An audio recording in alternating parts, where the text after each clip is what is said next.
Assalamualaikum warahmatullahi wabarakatuh. Alhamdulillah.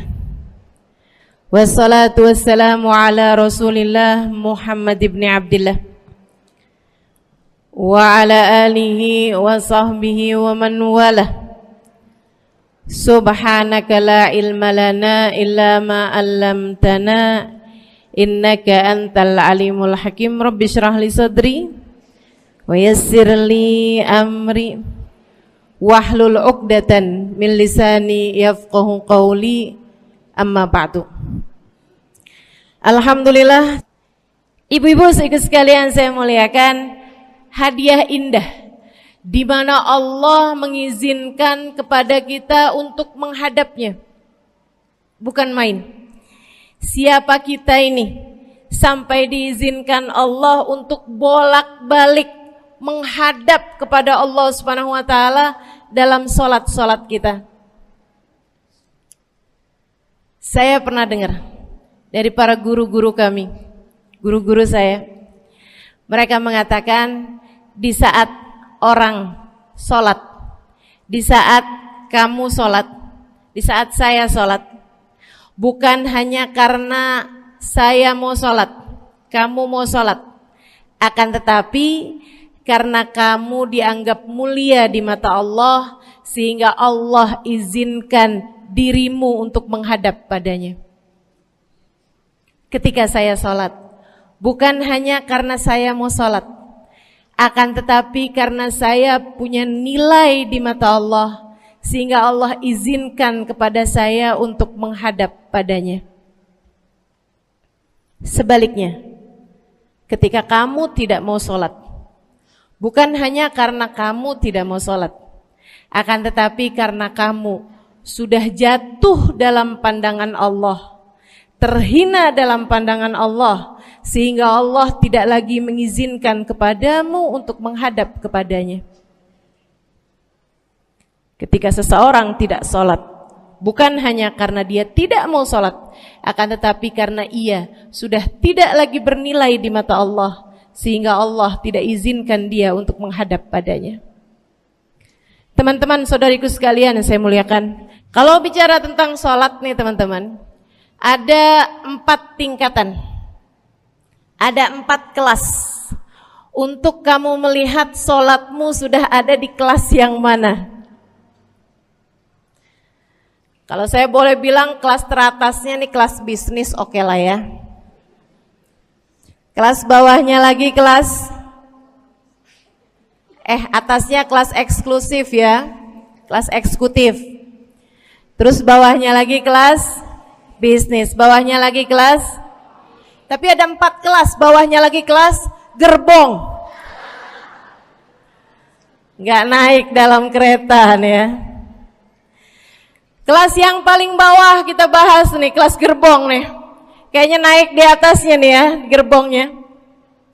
Teman-teman sekalian, orang yang di saat mengerjakan sholat, dia kerjakan juga, tapi merasanya sebagai beban.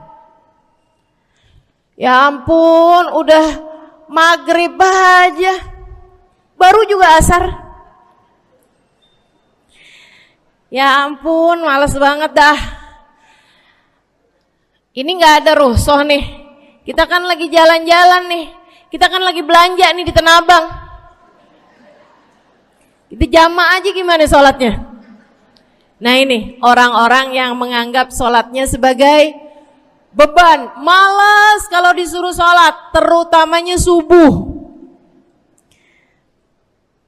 Terutamanya sholat subuh. Ini Allah ceritakan orang-orang yang seperti ini adalah kelompoknya orang munafik. Naudzubillah.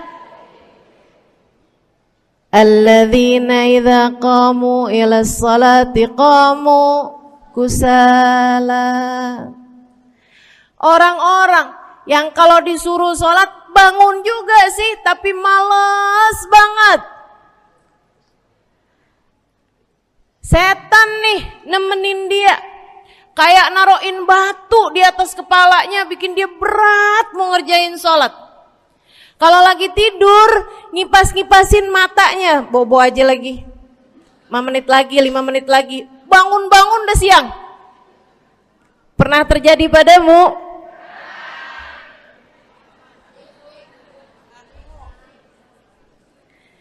Jemur kunut. Bu, yang dijemur tuh jemuran aja, cucian aja. Jangan sampai jemur kunut. Kunutnya dijemur ya. Ketika ada seseorang yang disampaikan kepada Nabi Muhammad bahwasanya orang itu tidak bangun kecuali sesudah azan subuh, artinya enggak tahajud, artinya enggak bangun di sepertiga malam terakhir, bangunnya sesudah azan subuh. Nabi mengatakan padanya tentang orang itu, Nabi bilang pada para sahabatnya, inna syaitan bala fi udhunih, itu adalah orang yang telinganya dikencingin sama setan. Pada pernah dikencingin setan? Kalau bangunnya habis adzan tuh dikencingin setan. Kalau bangunnya udah terbit matahari dikencingin siapa kira-kira? Insyaallah. Teman-teman saudariku sekalian yang saya muliakan, alladzina idza qamu ila sholati qamu kusala, malas bener kalau diajakin sholat, sampai sebagian sholatnya dikerjakan keluar dari waktunya. Yang seperti ini masuk dalam firman Allah Subhanahu wa taala, a'udzubillahi minasyaitonir rajim, fawailul lil musallin alladzina an salatihim sahun. Fawailul lil musallin alladzina hum an salatihim sahun. Celaka orang-orang yang salat. Kenapa kok orang salat celaka ya Allah? Sebab mereka an salatihim sahun, melalaikan salat mereka. Apa maksudnya melalaikan? Imam Sayyidina Ibnu Abbas dalam salah satu tafsir beliau mengatakan alladzina yuakhiruna an waqtiha au yuqaddimuha ila ghairi waqtiha. Orang-orang yang mengakhirkan sholat sampai keluar dari waktunya atau memajukannya sebelum waktunya. Mau pergi ke Tanah Abang nih, jam 11. Ntar kita ribet nih urusan sholat duhur. Dah sholatin sekarang aja. Ini orang-orang yang fawailul lil musallin. Bu, sesibuk apapun dirimu, jangan pernah ninggal sholat. Bu, lagi ngerjain perkara penting apapun kamu, jangan pernah mengakhirkan sholat. Jangan pernah mengeluarkan sholat dari waktunya. Kenapa gitu? Karena bu, sholat itu urusanmu sama Allah. Gak ada yang lebih penting daripada itu. Gak ada yang lebih penting daripada itu. Siapa yang mementingkan Allah, dia bakal dipentingin sama Allah. Siapa yang meremehkan sholatnya, berarti dia telah meremehkan Allah. Siapa yang meremehkan Allah, dia akan diremehkan oleh Allah. Na'udzubillah min dzalik. Buat adik-adik jomblo, jangan pernah mau kawin sama orang yang gak sholat. Biarpun kamu udah nunggu cukup lama, kalau ada yang lamar kamu dan dia gak sholat, jangan mau bu. Dek, ibu-ibu juga, kalau ada yang janda di sini,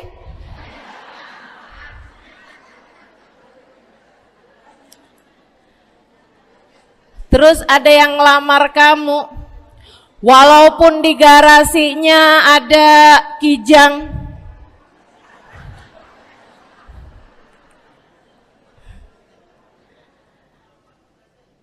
ada bebek,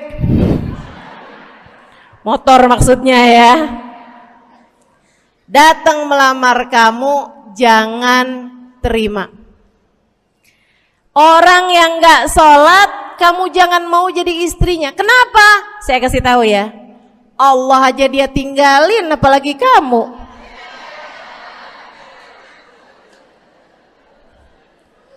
Allah aja dia tinggalin. Siapa yang tidak berguna baginya peringatan Allah, maka tidak akan berguna baginya peringatan dari siapapun. Tapi dia mencintai saya, Ustazah. Dia mencintai saya cinta mati katanya. Sekarang tungguin setahun 2 tahun, cintanya hilang, tinggal matinya. Tapi dia mencintai saya luar biasa, Ustazah. Dia tak sanggup hidup tanpa saya. Itu namanya cinta monyet. Tungguin 2 tahun, cintanya hilang, tinggal. Jangan temenan sama orang gak sholat. Dia telah jatuh di mata Allah. Maka kita pun belajar buat jadi orang-orang yang terus mendaki, terus meraih rahmatnya Allah, terus belajar buat jadi salah satu orang yang dipandang dengan rahmat oleh Allah Subhanahu wa taala.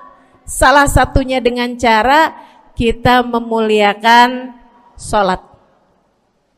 Kita menjaga sholat.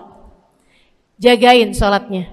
Jangan masuk kelompok orang yang tadi itu sholatnya menjadi beban. Ini kelompok paling bawah nih.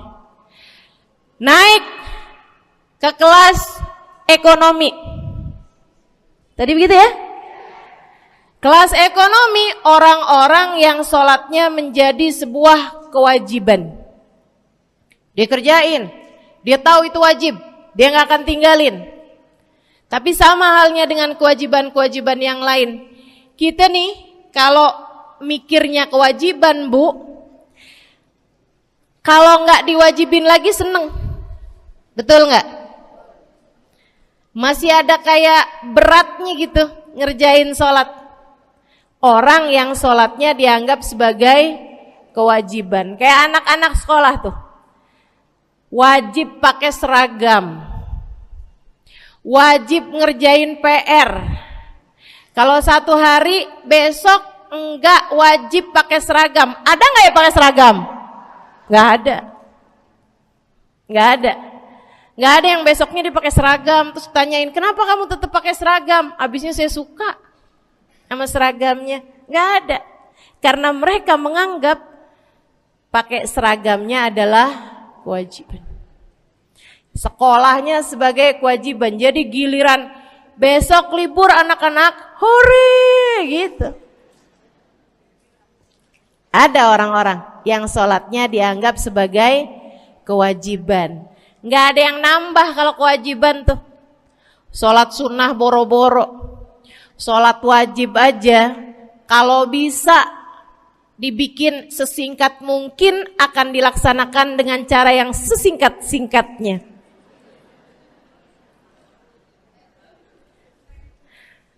Habis ruku i'tidal sujud cepet bener ya. Malaikat raqib sama malaikat atid nih udah tahu aja kalau dia sholat. Habis ghairil maghdubi alaihim waladdallin.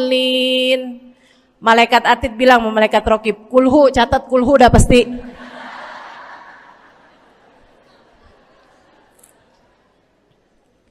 Kulhu aja gak kelar-kelar. Teman-teman saudariku sekalian yang saya muliakan, sholatnya dianggap sebagai sebuah kewajiban. Nggak nambah dengan sunnah, namanya wajib. Kita naik lagi insyaallah. Sholatnya kita naikkan dari yang kewajiban kita naik menjadi kelas bisnis, sholatnya sebagai sebuah kebutuhan. Bu, mudah-mudahan nih ibu-ibu, teman-teman semuanya yang sedang menyimak kajian pada hari ini, saya doakan, karena saya berharap saya pun juga didoakan agar menjadi salah satu orang yang sudah berada dalam tingkatan ini. Sholat kita tahu adalah kebutuhan kita. Sama kayak kebutuhan makan, Bu. Ibu kenyang nggak kalau makan nasi doang 2 piring? Kenyang. Siapa yang bilang nggak kenyang? Kalau kamu makan nasi doang sepiring, kenyang apa nggak kenyang? Kenyang. Akan tetapi pasti ibu-ibu mau nambah dah. Nambah apaan? Lauk. Nambah lauknya. Ada ikan asin, ada sayur asem. Langsung pada lapar nih. Ada sambal. Masya Allah, ada tempe goreng. Udah Bu ya, tetangga lewat kagak nyadar. Masya Allah. Teman-teman sekalian, kita nambah, bahkan udah kenyang pun kita masih cari lagi tambahan. Makanan apa nih yang bisa kita makan?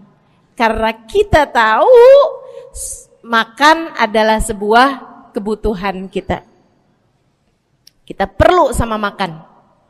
Kita butuh sama makan. Maka demikian pula dengan orang-orang yang sholatnya sudah dia tahu adalah sebagai sebuah kebutuhan.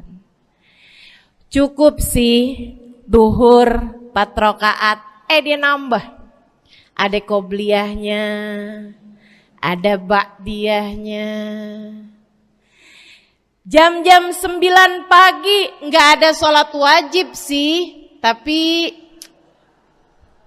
pengen ngemil, ya Bu ya, dengan cara kerjain sholat duha.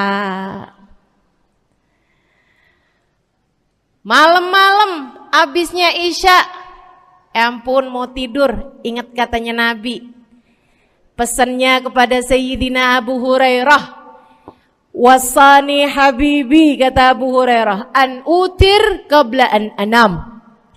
Kekasih saya Nabi besar Muhammad, kata Abu Hurairah, kasih pesan pada saya untuk jangan tidur sebelum sholat witir. Jadi habis kelar sholat isya langsung sambung sama witirnya. Dia tahu sholatnya adalah sebagai sebuah kebutuhan. Kebutuhan. Saya butuh untuk sholat karena saya butuh kepada Allah. Saya perlu sholat karena saya perlu kepada Allah. Saya perlu sholat karena saya tahu urusan saya sebesar apapun saya rasakan adalah kecil dalam pandangan Allah. Saya perlu sholat karena permasalahan dalam hidup saya yang saya rasakan sebesar gunung di atas pundak saya, di atas punggung saya, di hadapan Allah tak sampai seperti setitik debu yang mudah saja untuk dia angkatkan dari kehidupan saya. Maka kita pun menjadikan sholat sebagai sebuah kebutuhan. Lagi sakit, jangan ninggal sholat. Kenapa? Kamu menghadap kepada yang punya kesehatan. Lagi banyak utang, jangan ninggal sholat. Sama, jangan utang lagi. Karena kamu menghadap kepada pemilik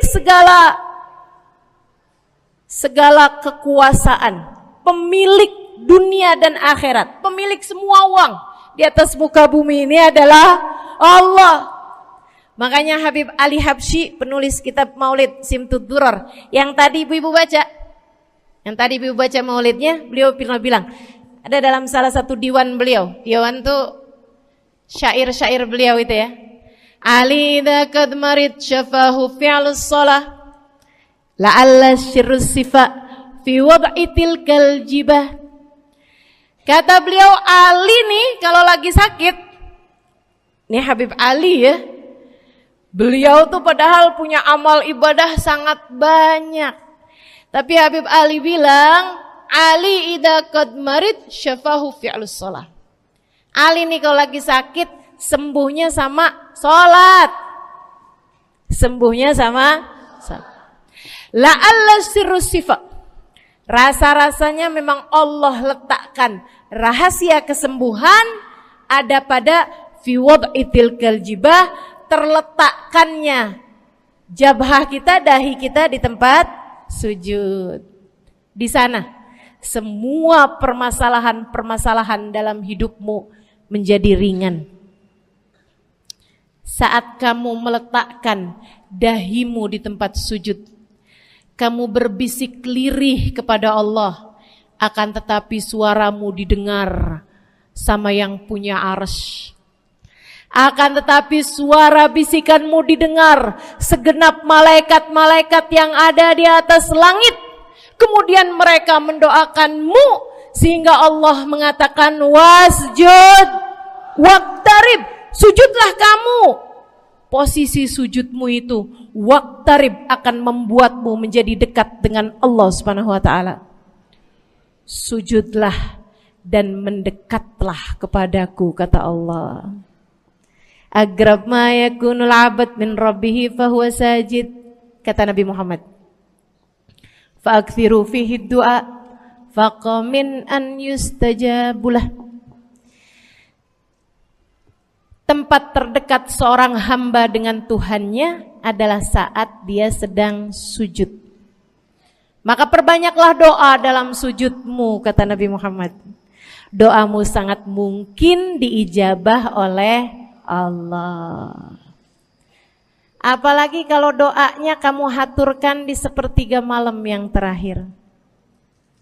Saat-saat di mana kebanyakan manusia di sekelilingmu yang lalai berada dalam tidurnya, berada dalam alam mimpinya. Para ulama tuh sampai bilang, Bu, dari kehususannya sepertiga malam yang terakhir, orang yang ngerjain maksiat aja sepertiga malam yang terakhir tuh tidur. Ibu gak pernah tahu orang-orang pulang diskotik jam berapa? Gak tahu ya, sama.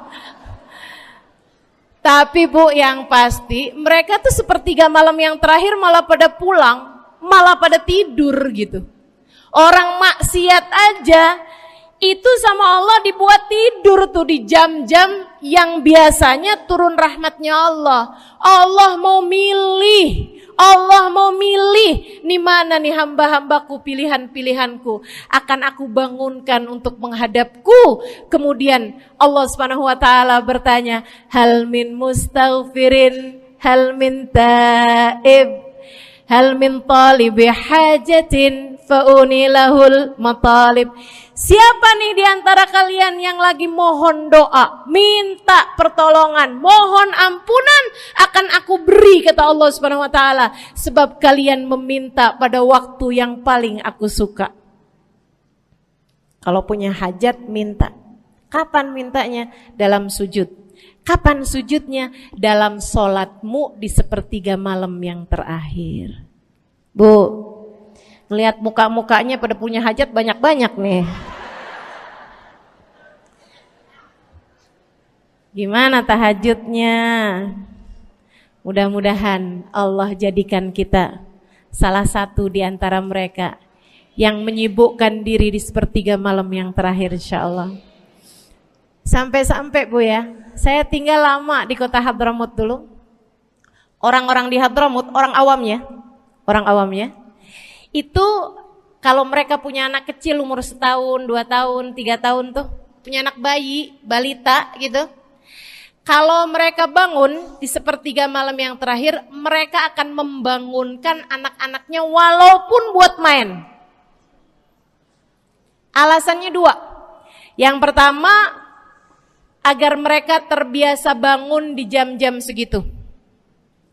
Nantinya kalau besarnya mereka jadi udah kebiasaan bangun di jam segitu, gampang ngerjain tahajud.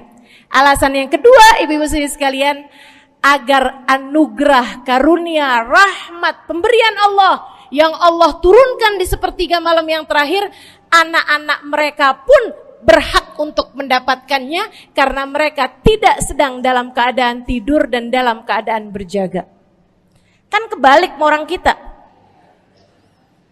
Anak-anak kita, cucu-cucu kita kalau bangun jam segitu kita tidurin lagi, masih malam nak, masih malam. Mama masih ngantuk nak. Masya Allah.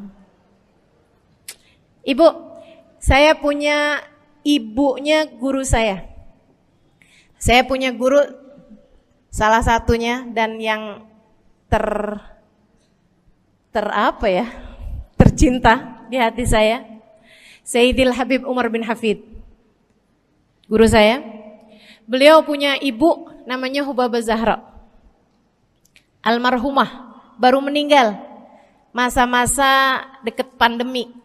Ya Bu ya, baru aja beberapa tahun silam meninggalnya. Itu ibu-ibu sekalian punya anak kalau nggak salah 12. Kalau nggak salah 12 anak beliau. Laki-laki 5. Kalau saya nggak salah ya, mohon maaf kalau saya salah. Kemudian yang perempuan 7.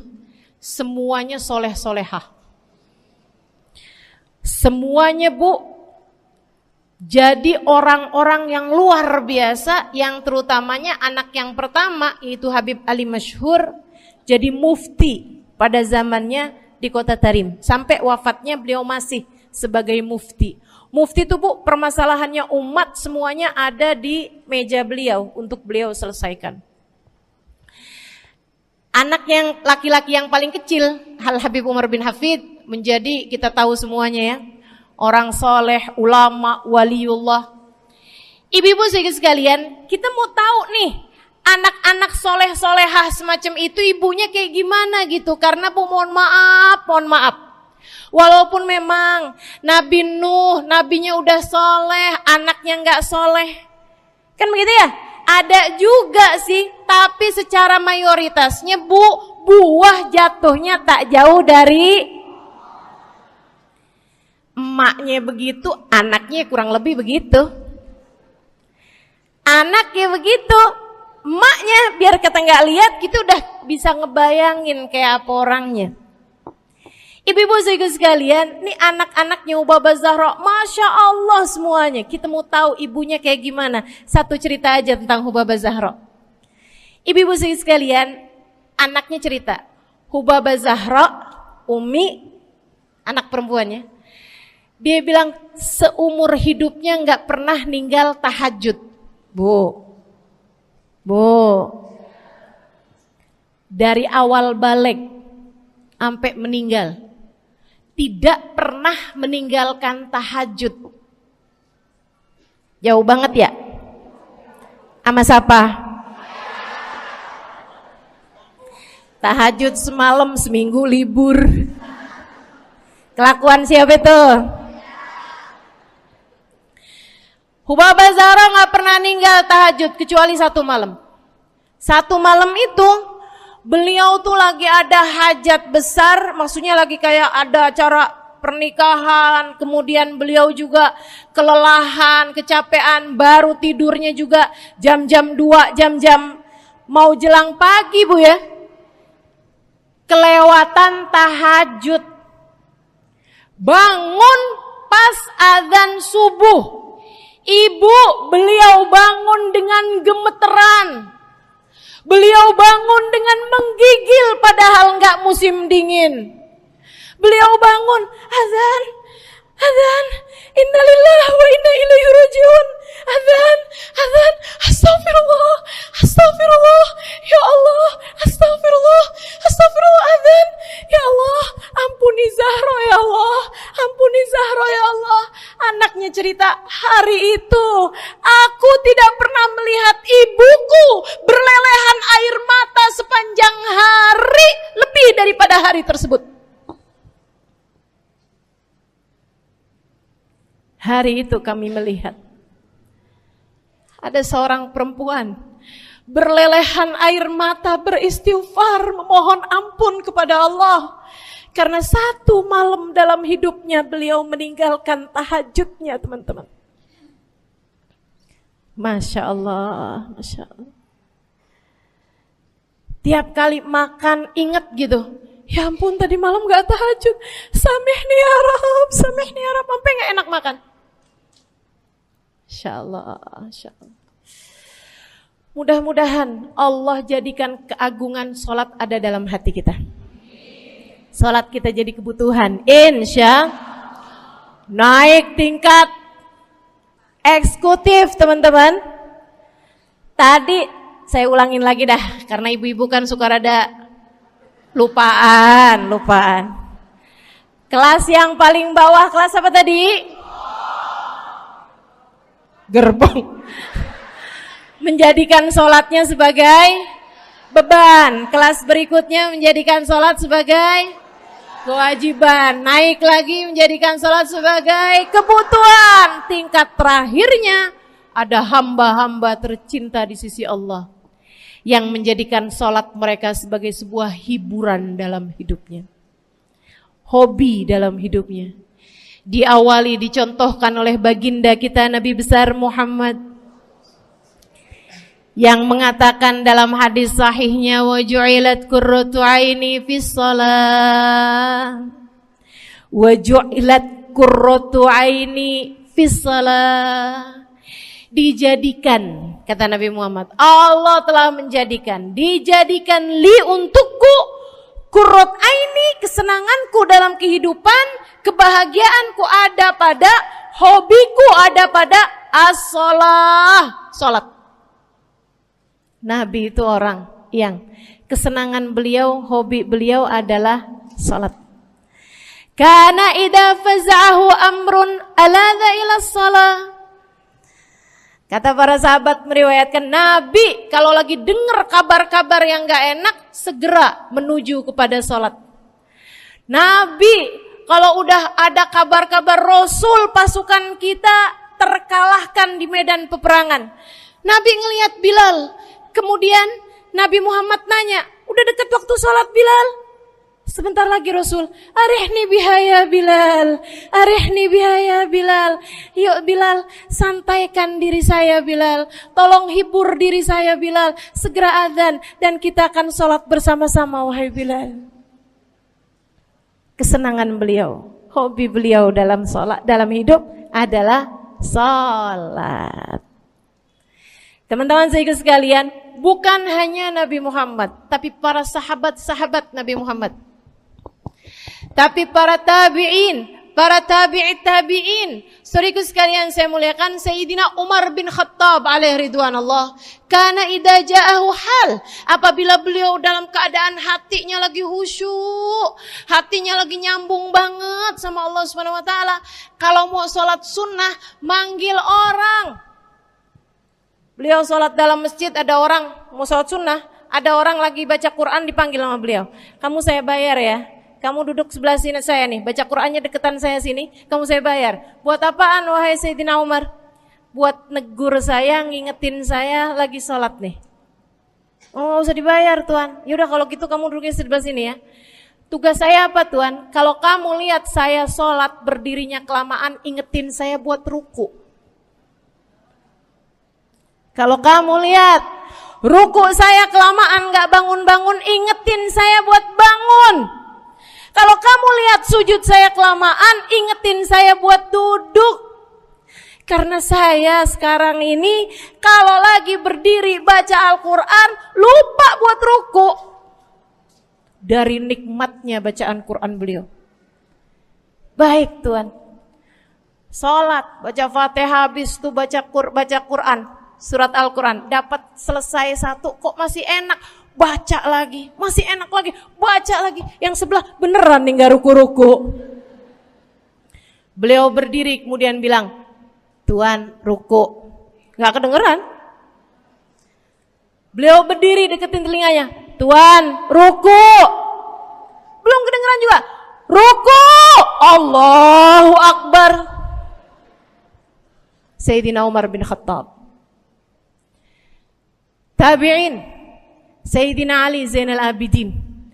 Pernah lagi sholat, rumahnya kebakaran, teman-teman. Sholat sunnah di waktu malam, rumahnya kebakaran. Orang-orang pada teriak-teriak, Tuan Harik, nar, ya ibn binti Rasulillah, wahai anak dari cucunya Nabi Muhammad.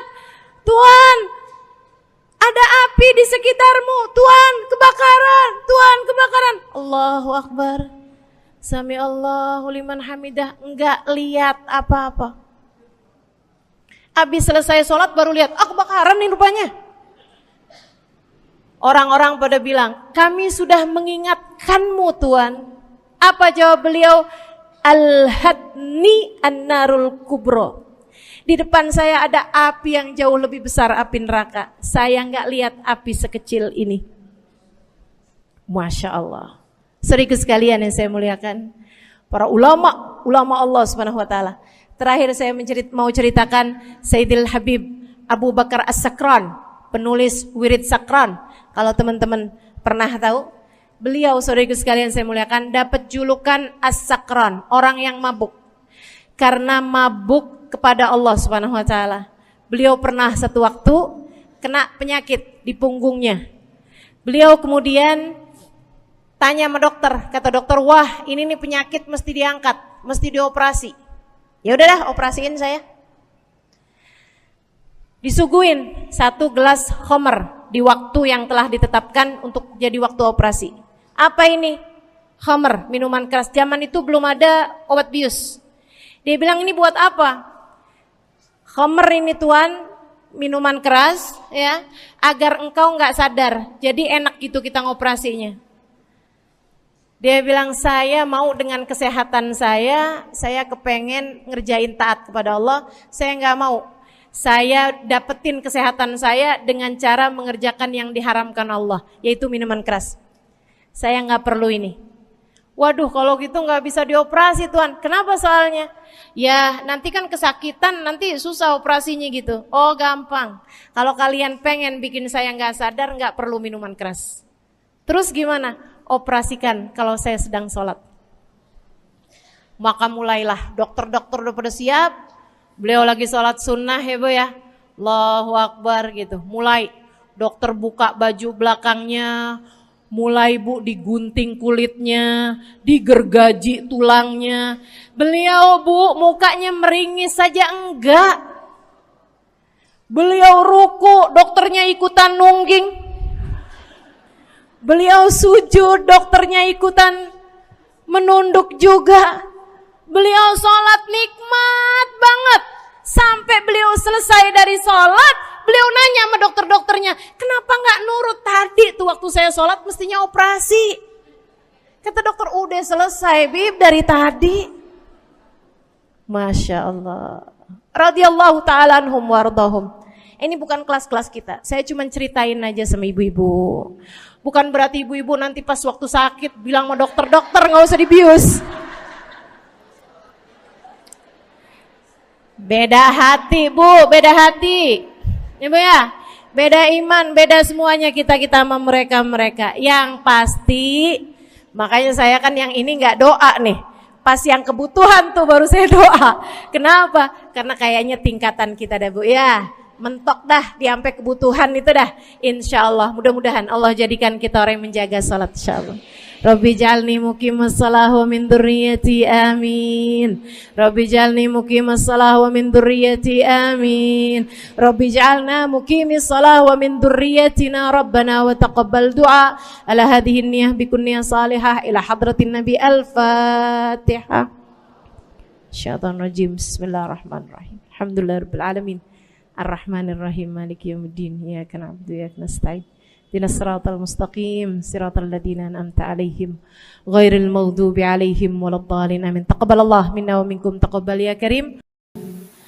Sama-sama kita hormati, kita sayangi segenap keluarga besar dari Majelis Ta'lim Raudhatul Aliyah di bawah pimpinan Ibu Ayu Komaladewi Kita doakan semoga beliau beserta segenap keluarganya senantiasa dalam limpahan rahmat ridha Allah Subhanahu wa taala. Juga kita doakan Ustazah Nabilah Al-Haddad sebagai pengasuh di majelis ta'lim ini, sebagai pimpinan di majelis ta'lim ini, Bu Ayu dan Ustazah Nabilah sekeluarga semuanya insyaallah senantiasa dalam pandangan kasih sayang Allah SWT.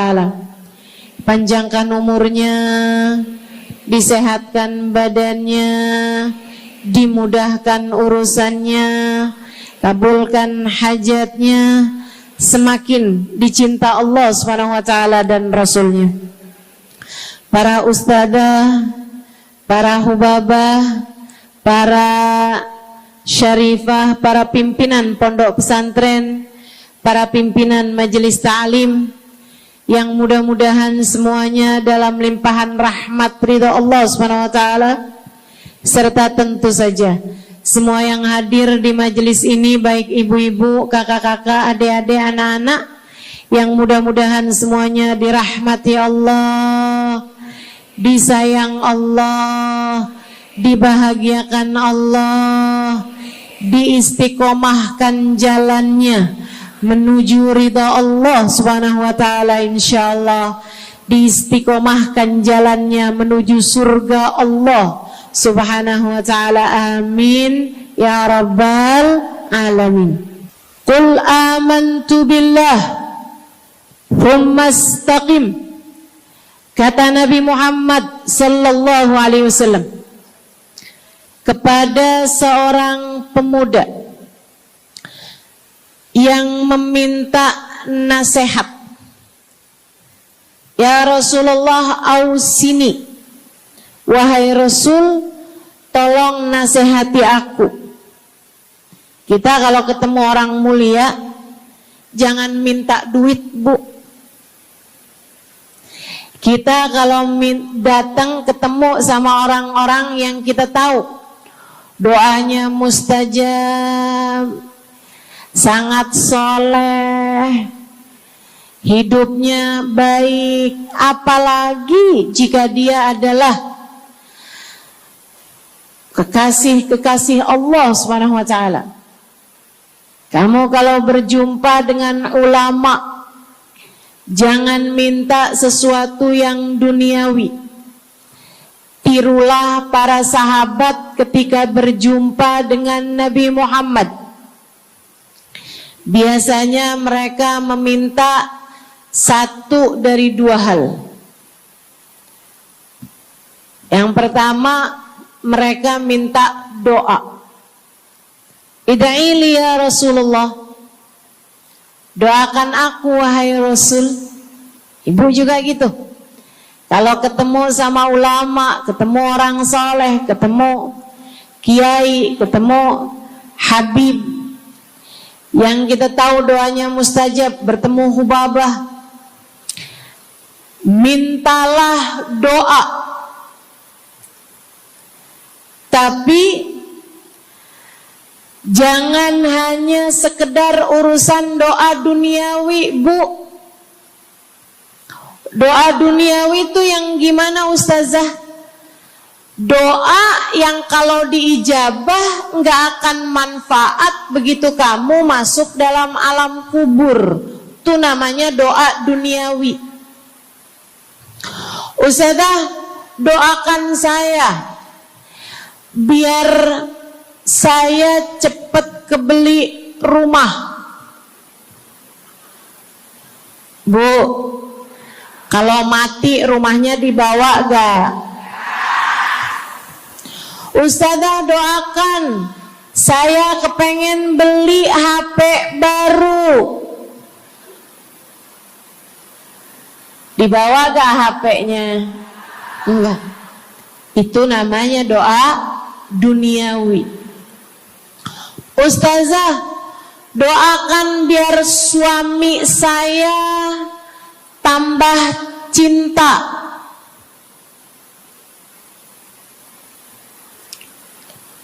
Kalau mati suaminya dibawa gak Bu? Walaupun kamu mau, dia gak bakalan mau Bu. Sesuatu yang sifatnya duniawi.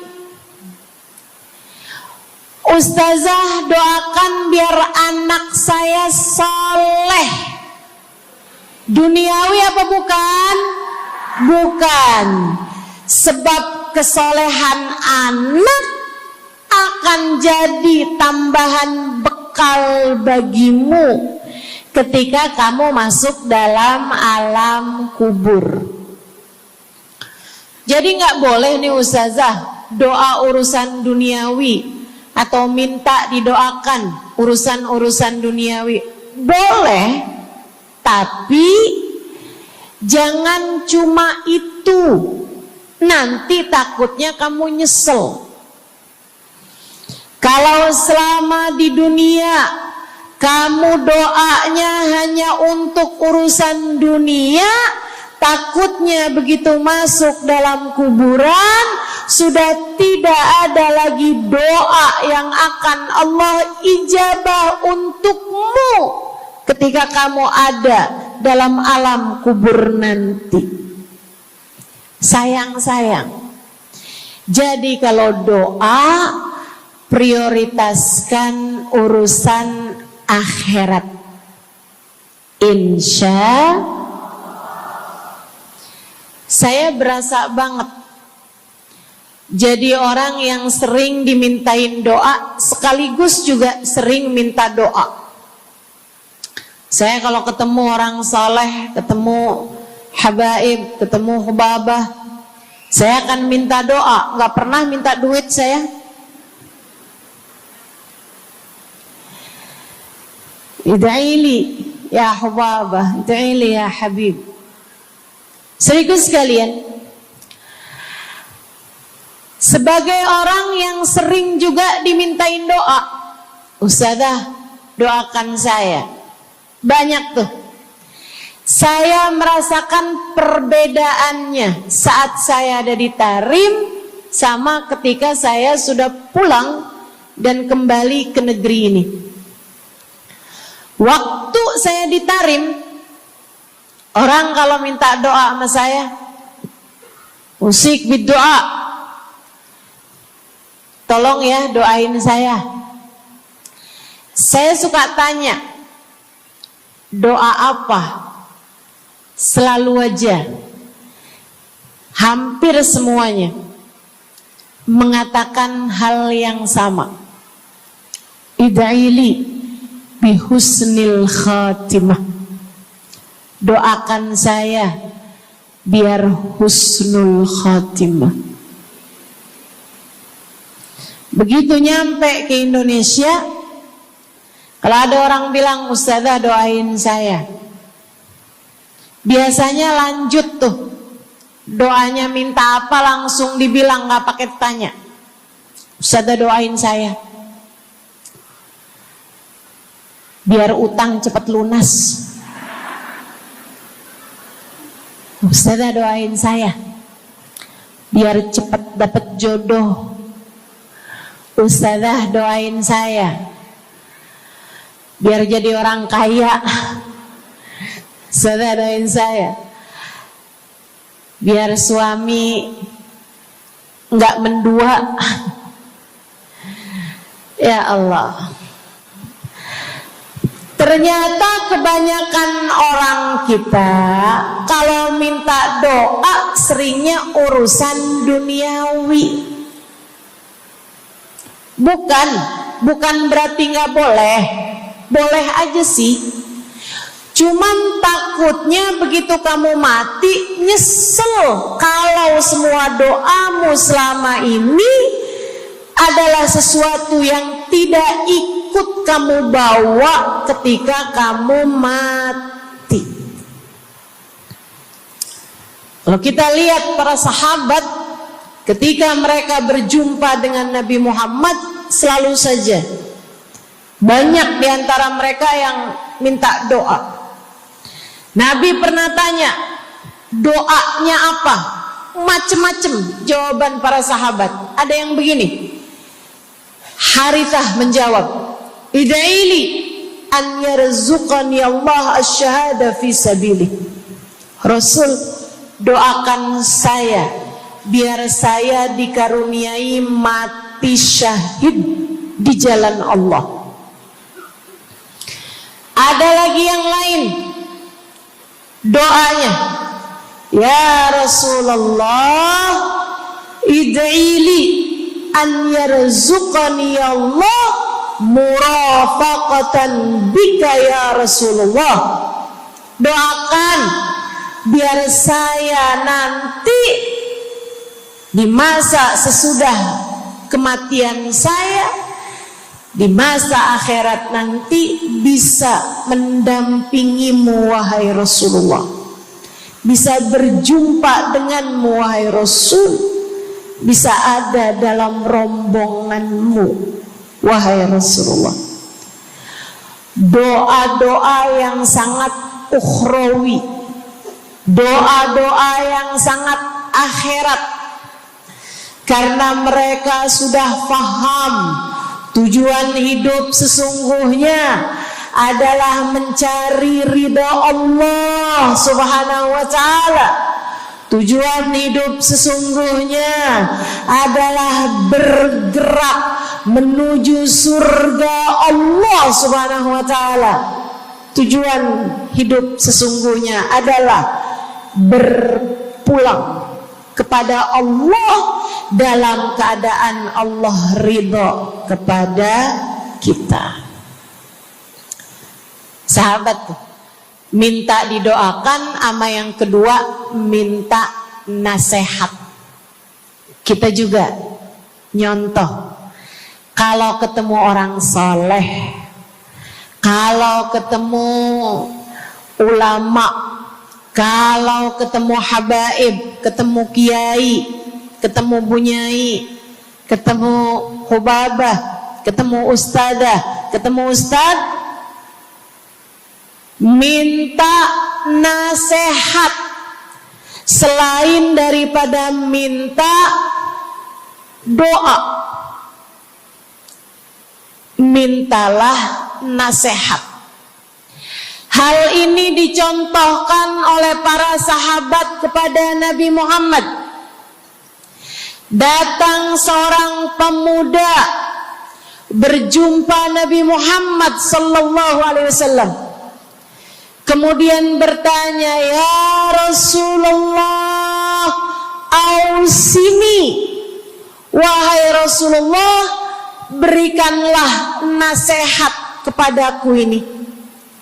Nabi Muhammad tersenyum, senang, bangga, karena mengerti bahwa umatnya faham apa yang harus diminta dari nabinya. Nabi berkata kepadanya, qul amantu billah thumma istaqim.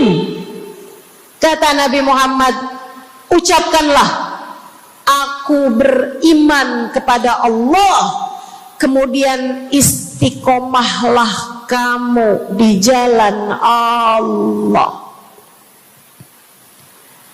Nasihat Nabi Muhammad buat pemuda tersebut, nasihat Nabi Muhammad buat pemuda-pemuda umatnya sepanjang zaman. Nasihat Nabi Muhammad buat umatnya, baik yang muda maupun yang tua, baik laki-laki maupun perempuan, baik yang pintar maupun yang kurang pintar. Semua umatnya dinasehati sama Nabi Muhammad. Karenanya akan saya sampaikan hal ini kepadamu hari ini. Quli, ucapkanlah, amantu billah, aku beriman kepada Allah. Tsumastaqimi, kemudian istiqomahlah kamu, wahai saudariku, di jalan Allah. Katakanlah, aku beriman kepada Allah. Kemudian istiqomahlah. Istiqomahlah. Nasihat yang sangat indah dari baginda kita Nabi besar Muhammad, yang Allah karuniakan kepadanya jawami'al kalim, dapat selalu berbicara dengan kata-kata yang ringkas tapi padat. Nabi itu ucapannya ringkas tapi padat. Nggak kayak saya, Bu, udahlah panjang dan ya, mudah-mudahan Allah jadikan ucapan-ucapan kita jadi kalimat-kalimat yang akan membawa kita menuju surga. Jadi ucapan-ucapan yang akan bawa kita menuju ridha Allah Subhanahu wa taala. Ibu-ibu, kita sama-sama belajar biar kalau ngomong itu enggak panjang-panjang, akan tetapi bermutu, berkualitas. Terutama Bu, ibu kalau ngomong sama anak-anak ibu, kadang-kadang panjang bener. Padahal itu aja, anak sampai hafal. Iya mah, katanya gitu. Betul gitu? Nabi kalau ngomong pendek aja tapi penuh makna. Nabi kalau bicara seringkali nggak panjang-panjang tapi sangat berarti. Satu hadis beliau saja bisa disyarahkan, diberi keterangan, hingga bahkan berkitab-kitab banyaknya. Ibu-ibu sekalian, salah satu dari ucapan ringkasnya Nabi Muhammad, amantu billah, kata Nabi, qul amantu billah, tsumastaqim, ucapkanlah, aku beriman kepada Allah, kemudian istiqomahlah di jalan Allah. Apa itu istiqomah? Lurus, jangan belok-belok. Lurus, jalan terus. Jalannya adalah jalan yang lurus. Itu yang selalu kita minta dalam tiap rakaat sholat kita. Kita berdoa kepada Allah, ihdinas siratal, ya Allah, tempuhkanlah untuk hidup kami ini jalanmu yang lurus. Sama kayak kamu lagi bilang, ya Allah, karuniakanlah dalam kehidupan kami keistiqomahan di jalanmu ya Allah. Kamu selalu minta istiqomah 17 kali sekurangnya tiap hari. Betapa sangat pentingnya istiqomah ini, saudaraku sekalian. berada dalam jalan yang lurus. Saya mau bahas jalan lurus yang dimaksud ini apa aja.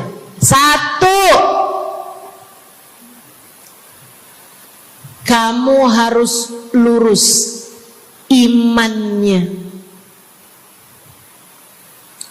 Amantu billah, aku beriman kepada Allah.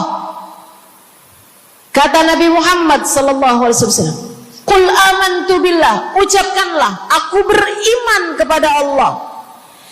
Maka istiqomah tersebut yang nomor 1 adalah dalam urusan keimanan.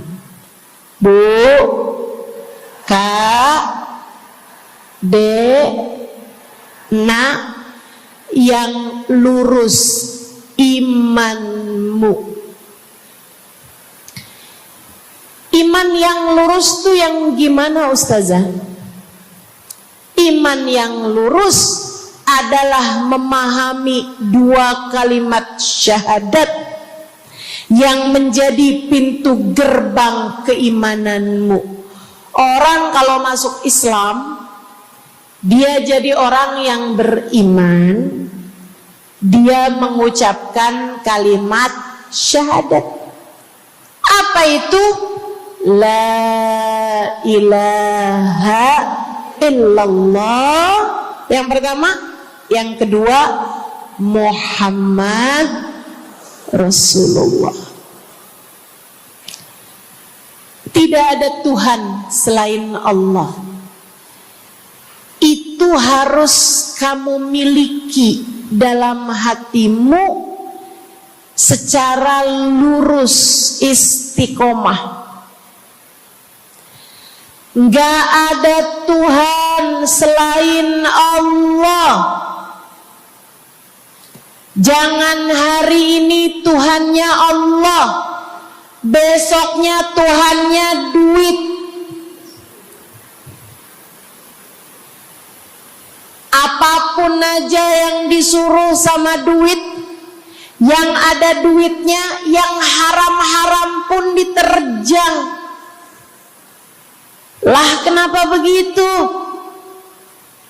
Saudaraku sekalian, Qul amantu billah, ucapkan, aku beriman kepada Allah. Aku faham arti la ilaha illallah. Tidak ada Tuhan selain Allah. Tidak ada yang mengatur kehidupan selain Allah. Tidak ada yang memberi rezeki selain Allah. Maka berimanlah kepada Allah. Kalau ada istri bilang sama suaminya, kalau kamu nanti pulang bawa duit, ahlan wa sahlan, selamat datang. Tapi kalau kamu pulang nanti nggak bawa duit, silakan tidur di luar.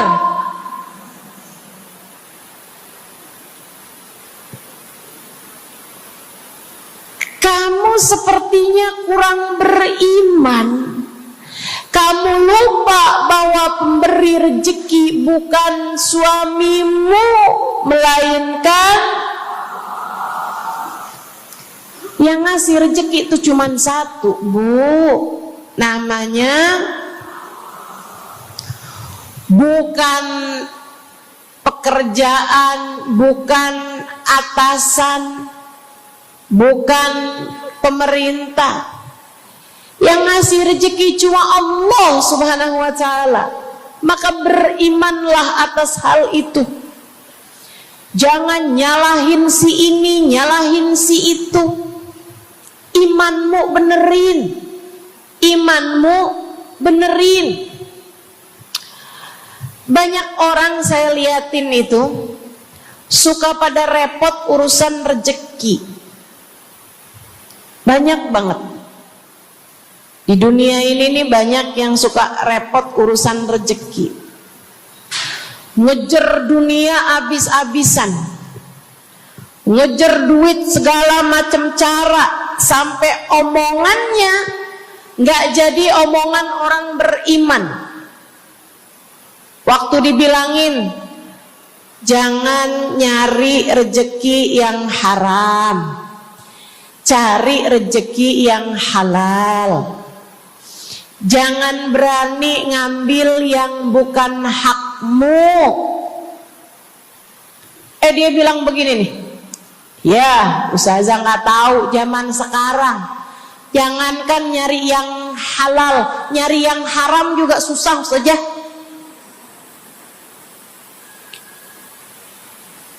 Itu omongan orang nggak beriman. Kamu mesti ngerti dulu, kalau yang kamu minta adalah urusan rezeki, dengerin. Kalau yang kamu minta urusan rezeki, kamu harus datang kepada alamatnya. Yang sering kali membuat kamu setengah mati urusan rezekimu, sampai mau-maunya menghinakan diri, minta-minta sama orang, berharap dari orang. Seorang ibu berharap dari anaknya, seorang istri berharap dari suaminya. Saudariku sekalian, yang sering kali membuat kamu tersiksa urusan rezeki adalah karena kamu salah alamat. Kamu salah alamat. Kamu sedang tersesat jalan. Kamu sedang salah arah. Makanya jadinya kemana-mana kamu nggak nemu. Orang alamatnya aja salah.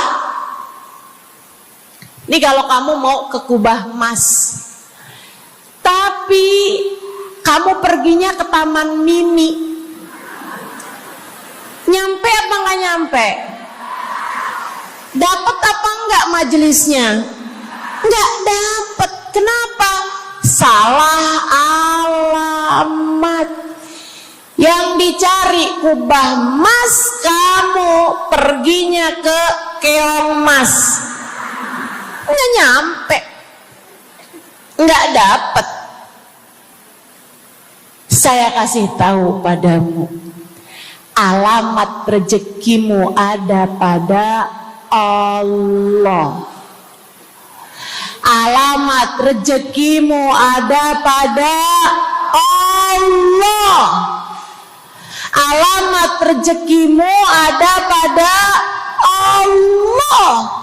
Maka berimanlah kepadanya, fahamilah arti la ilaha illallah. Tidak ada Tuhan kecuali Allah. Gak ada yang ngasih rezeki selain kamu. Lagi sakit, kamu mau nyari obat, saya kasih tahu alamat obatmu. Alamat yang bisa menyembuhkanmu hanya satu, namanya urusan rezeki. Allah sudah bilang, huwar razzaq dzul quwwatil matin. Allah lah satu sang pemberi rezeki. Allah lah satu sang pemilik kekuatan sejati. Jadi kamu kalau mau nyari rezeki, datanglah ke alamatnya, datanglah kepada Allah. Kamu lagi mau nyari kesehatan, jangan salah alamat. Datanglah kepada sang pemilik kesehatan. Alamatnya yaitu Allah yang telah mengatakan, fa idza maridtu fa huwa yashfin. Katanya Nabi Allah Ibrahim, apabila saya sakit, maka hanya Allah lah yang maha menyembuhkan. Berarti nggak boleh pergi ke dokter gitu Ustazah? Silahkan pergi ke dokter, pergi ke apotik, datang kepada orang yang doanya mustajab, minta didoakan. Tapi semua hanyalah sebab, semua hanyalah wasilah. Sang penyembuh sejati adalah Allah. Saudariku sekalian yang saya muliakan, kalau kamu merasa saya lemah Ustazah, gak punya kekuatan, kalau kamu merasa saya bodoh Ustazah, saya tidak mengerti di mana alamat ilmu, di mana alamat pengetahuan. Bu, Kak, Nak, anak-anak nih yang masih lagi belajar di pondok pesantren, yang masih lagi belajar di mana-mana, saya kasih tahu padamu, alamat ilmu ada pada Zat yang Maha Satu, namanya Allamal insana malam ya'lam. Allah lah yang mengajari manusia apa yang tidak dia ketahui. Pengen dapat ilmu, datanglah kepada Allah. Pengen punya kekuatan, datanglah kepada Allah. Saya udah tua Ustazah, saya janda pula Ustazah, saya nggak punya kekuatan ya Ustazah. Kekuatanmu hanya ada pada Zat yang Maha Satu, Allah Subhanahu wa Ta'ala. Datanglah selalu padanya. Imanmu jangan biarkan ia naik turun. Imanmu biarkan ia kokoh di dalam hatimu. Jangan percaya kalau ada yang bilang kekuatan ada pada uang. Jangan percaya. Percaya hanya satu aja, kekuatan ada pada Allah. Jangan percaya orang bilang kekuatan ada pada kecantikan. Kalau kamu cantik, kamu kuat, suamimu gak akan kemana-mana. Jangan percaya, Bu. Percaya hanya satu aja, kekuatan ada pada Allah Subhanahu wa Ta'ala. Kamu takut terjadi hal-hal yang buruk bagimu, bagi anak-anakmu. Kamu kepengen ada yang jaga. Ibu, gak usah pusing-pusing mau nyari bodyguard, gak usah pusing-pusing mau sewa security, pengamanan. Sebab sang pemberi keamanan hanya satu, namanya Wallahu ya'simuka minan nas. Hanya Allah satu yang dapat menjagamu dari kejahatan manusia.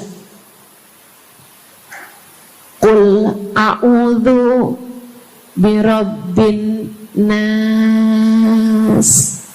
Katakanlah, aku berlindung kepada sang penjaga manusia, sang pemelihara manusia, sang pengasuh manusia. Allah Subhanahu wa ta'ala. Berimanlah padanya, istiqomahlah. Bu, gak ada yang bisa bikin orang meninggal selain Allah. Gak ada. Tapi dia ditabrak orang, Ustazah. Kalau gak ditabrak dia gak bakalan mati. Kamu kebalik. Justru karena dia harus mati, Allah jadikan dia ditabrak. Jelas? Ini imannya mesti yang benar nih. Jangan kamu kira ini ada dokter malpraktek sehingga dia kemudian meninggal dunia. Jangan kamu kira karena salah minum obat dia mati. Bukan, ibu-ibu sekalian, justru karena dia harus mati, karenanya kemudian ketemu sama dokter yang malpraktek lah, ketemu sama obat yang salah lah. Itu hanya sebab kematiannya itu sendiri. Allah udah bilang, idza jaa ajaluhum la yastakhiruna sa'atan wa la yastaqdimun. Apabila datang ajal seseorang, enggak ada siapapun yang bisa memajukan barang semenit pun, enggak ada yang bisa memundurkan meski sesaat sekalipun. Enggak ada. Emang udah kepastiannya. Waktunya mati ya mati, Bu. Gak ada yang bisa menghidupkan, sekaligus tidak ada yang bisa mematikan selain Allah. Itu artinya istiqomah dalam iman. Tapi tunggu dulu, sebelum saya lanjutkan istiqomah yang lain. Selain beriman kepada Allah, kamu juga harus beriman kepada Nabi Muhammad. Kamu harus beriman kepada Nabi Muhammad.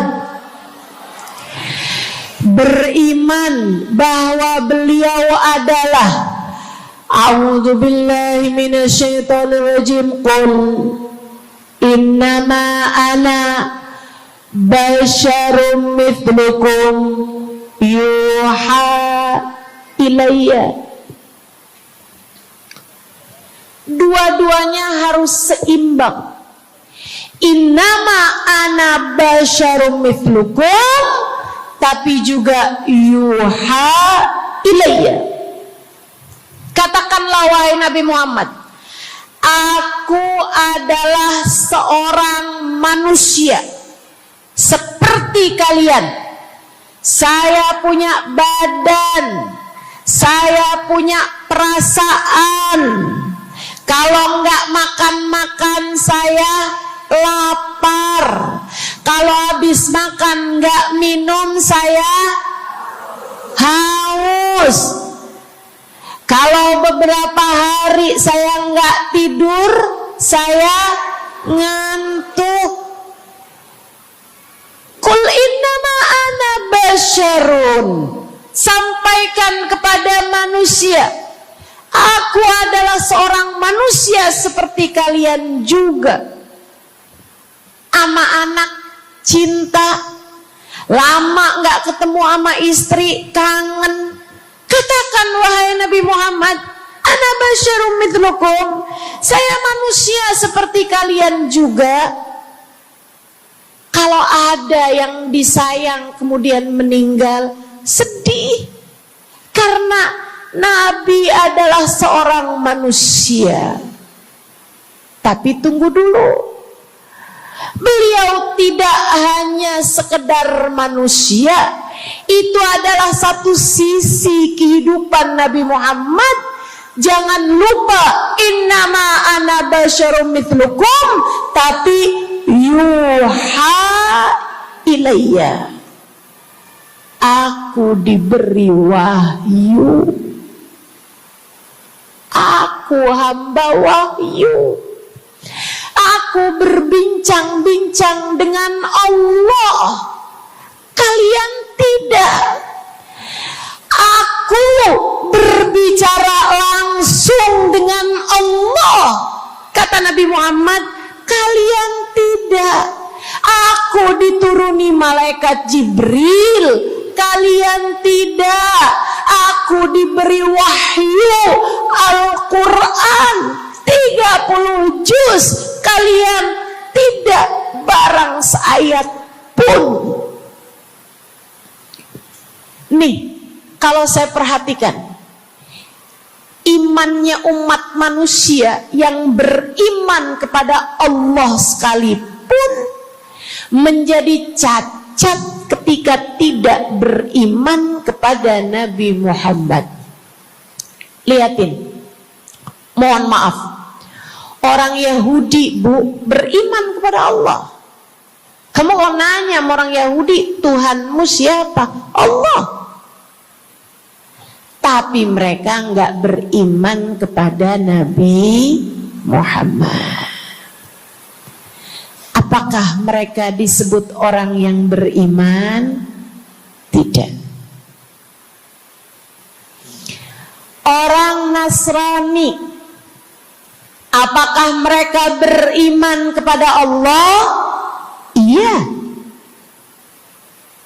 Tapi apakah mereka beriman kepada Nabi Muhammad? Tidak. Apakah mereka beriman? Tidak. Bahkan umat Islam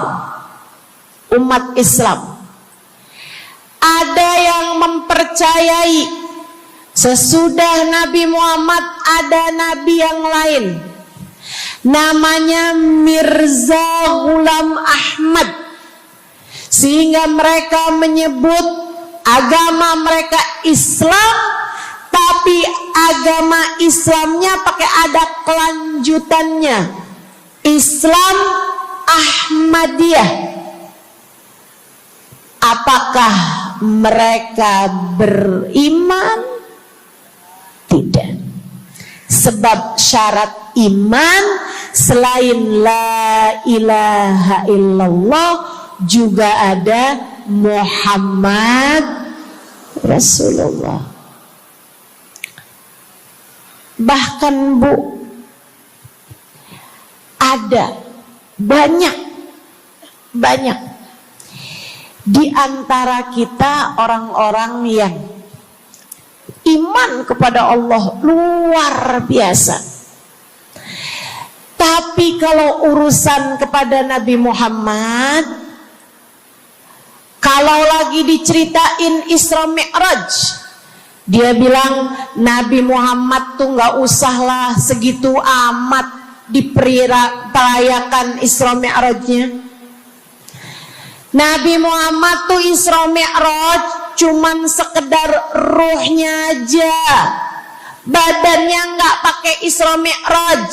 Jadi Nabi itu orang ngelihatnya kayak tidur aja, ruhnya aja yang melayang-layang. Isra Mi'raj bener, tapi ruhnya aja, badannya nggak pakai pergi. Jadi kalian nggak usah berlebih-lebihan sama Isra Mi'raj. Oh, kenapa gitu? Kamu gak percaya sama Isra Mi'raj, sama badan-badannya Nabi sekalian, kamu gak percaya. Kenapa? Ya karena itu gak masuk akal. Manusia kan gak bisa kayak gitu. Nabi Muhammad kan manusia. Kamu lupa bahwa Nabi walaupun manusia, beliau adalah yuha ilayya. Beliau adalah hamba wahyu. Ketika diceritakan tentang mukjizatnya Nabi Muhammad yang bisa memperbanyak makanan, bahkan ada ghazal, ada rusa yang berbicara dengan Nabi Muhammad, ada unta yang sujud kepada Nabi Muhammad, ada pohon yang datang kepada Nabi Muhammad dengan mencabut akarnya, kemudian berjalan dengan akarnya menuju Nabi Muhammad. Ketika dipanggil, kemudian sujud pohon tersebut kepada Nabi Muhammad sallallahu alaihi wasallam dan bertanya, "Mengapa engkau memanggilku wahai Nabi?" Dia nggak percaya, nggak masuk di akal. Itu hanyalah dongeng. Kita bilang tapi hadisnya sahih, riwayatnya Ibnu Mas'ud yang menceritakan hal itu, hingga bahkan Sahibul Burda menuliskannya. Katanya Sahibul Burda Imamul Busiri, ja'at lidakwatihil asjaru sajidatan tamshi ilaihi ala saqin bila qadami. Datang ketika dipanggil sama Nabi Muhammad pepohonan. Mereka datang dengan, mereka berjalan dengan akar-akar mereka, kemudian sujud di hadapan Nabi Muhammad.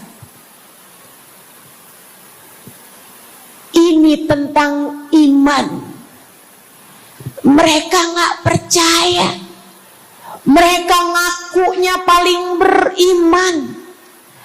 Mereka ngakunya paling lurus imannya.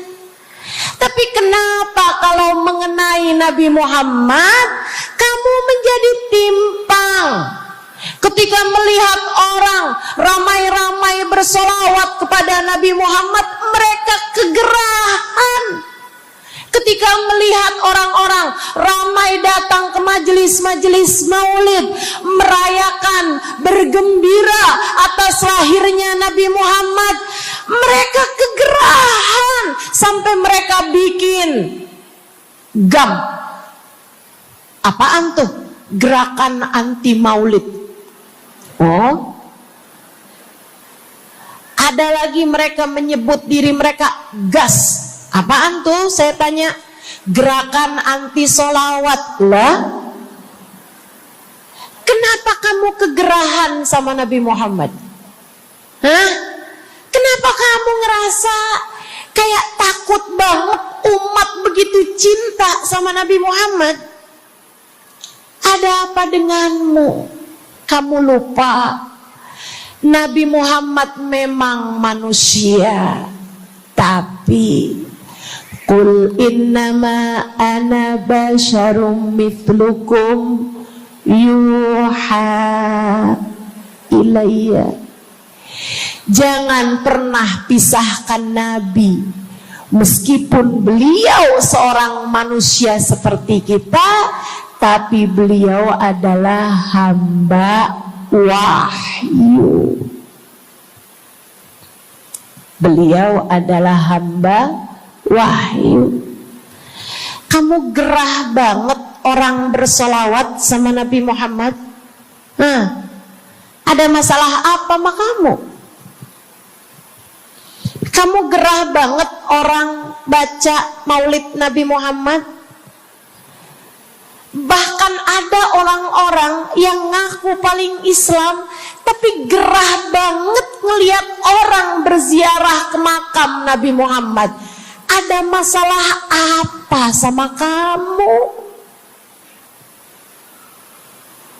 Yang bermasalah bukan kami umat Nabi Muhammad. Yang bermasalah adalah imanmu.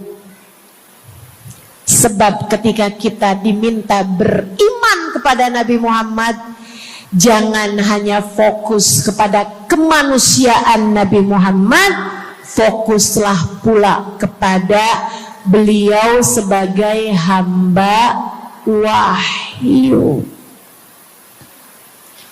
Saudaraku sekalian yang saya muliakan, istiqomah dalam iman. Beriman kepada Allah, beriman kepada Rasulullah. Cinta kepada Allah, cinta kepada Rasulullah. Cinta kepada Rasulullah, cinta kepada keluarga Rasulullah, cinta kepada sahabat Rasulullah, dan istiqomahlah dalam cinta tersebut.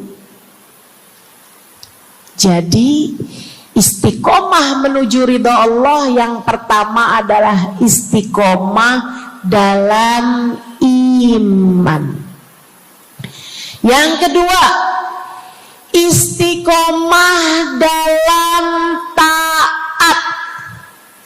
Bu, Kak, istiqomah dalam taat.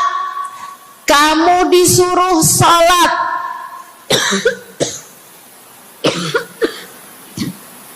istiqomahlah. Jangan tinggal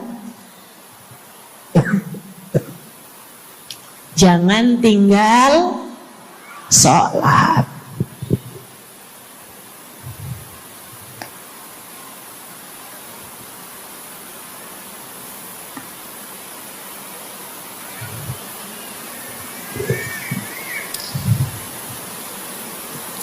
Kamu diperintah buat puasa Ramadan.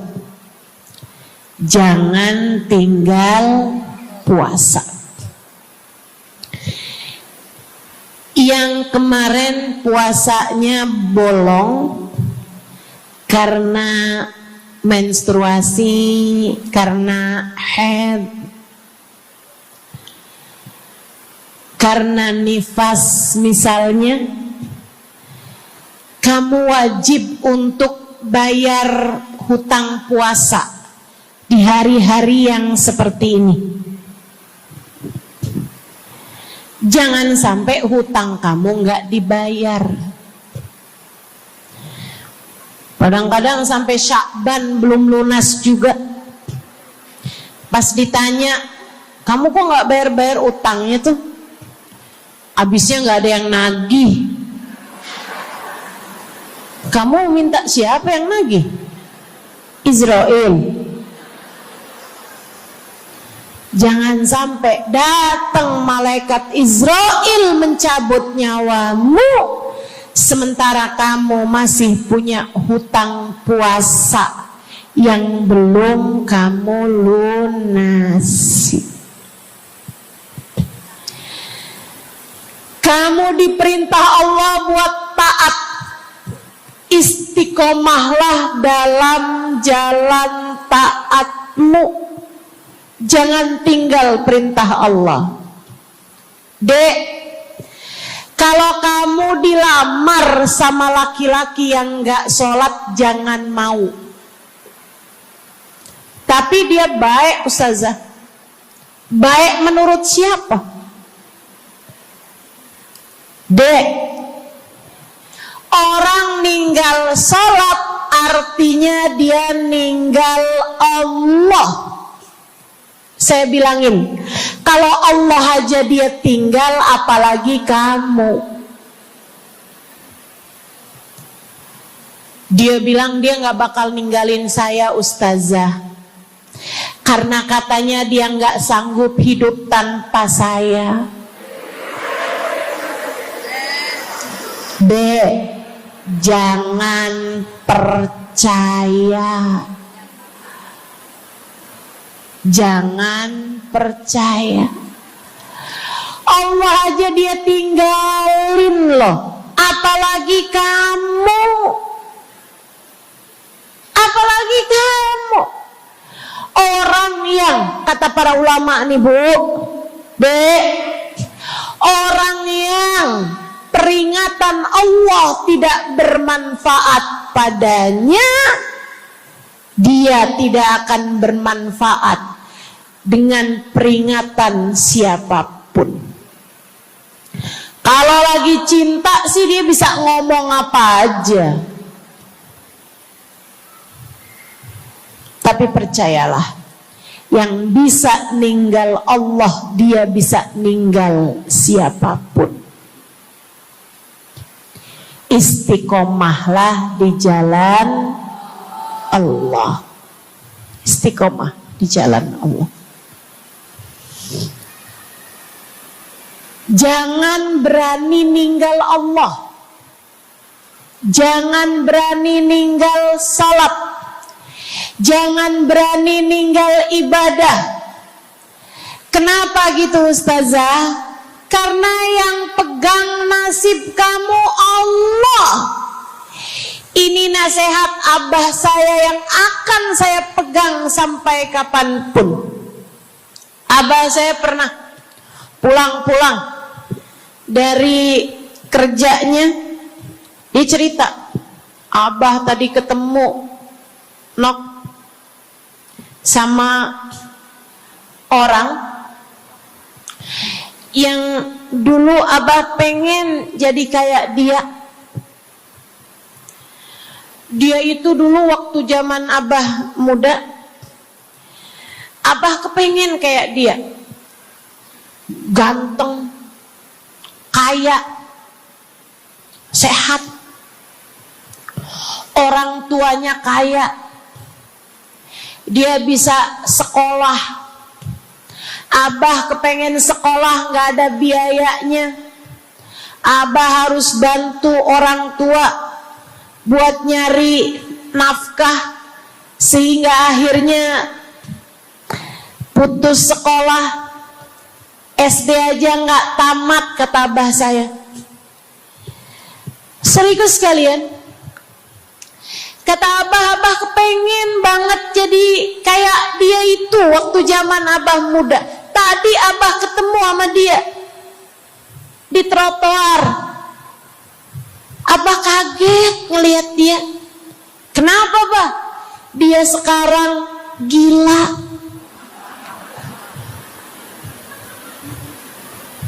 Jadi orang gila di trotoar. Abah pas liatin mukanya kayak kenal nih.